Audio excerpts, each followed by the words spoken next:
Indigenous Ways of Knowing, Considerations for Researchers Working in Indigenous Communities, presented by the Center for Native Child and Family Resilience.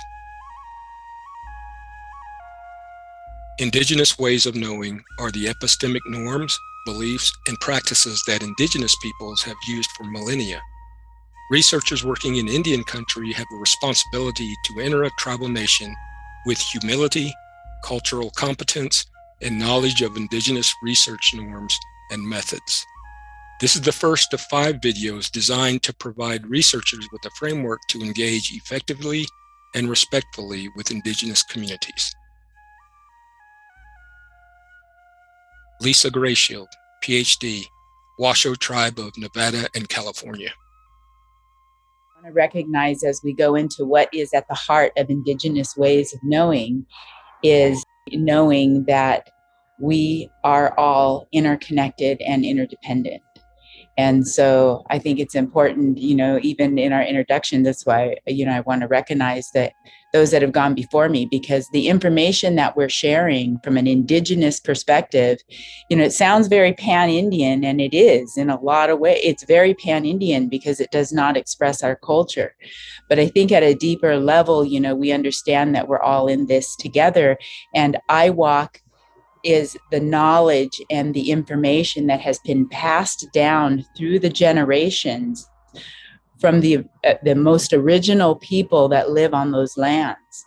And so that knowledge and information is critical in our ability to move forward in a good and healthy way. It's not just critical to us, it's critical to everyone. So Indigenous ways of knowing requires, if we're going to apply that as a paradigm onto our practices, it requires that we ourselves recognize that the earth is alive and well, and that nature and all of the things in nature, those that walk, those that crawl, those that swim, those that fly, the plant, the standing nations, plant people, all of nature, that we are all connected in a symbiotic relationship that requires respect.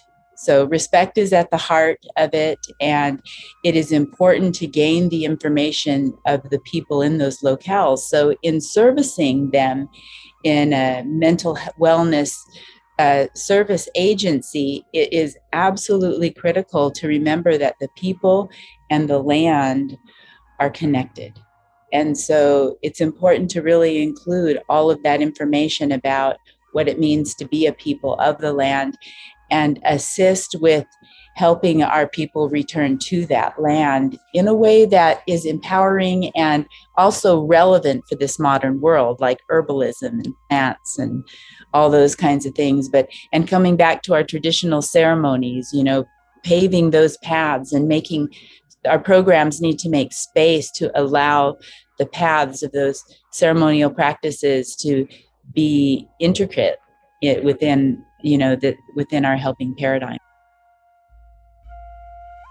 The Center for Native Child and Family Resilience was funded by the Children's Bureau, Administration for Children and Families, U.S. Department of Health and Human Services, under Cooperative Agreement Number 90CA1853.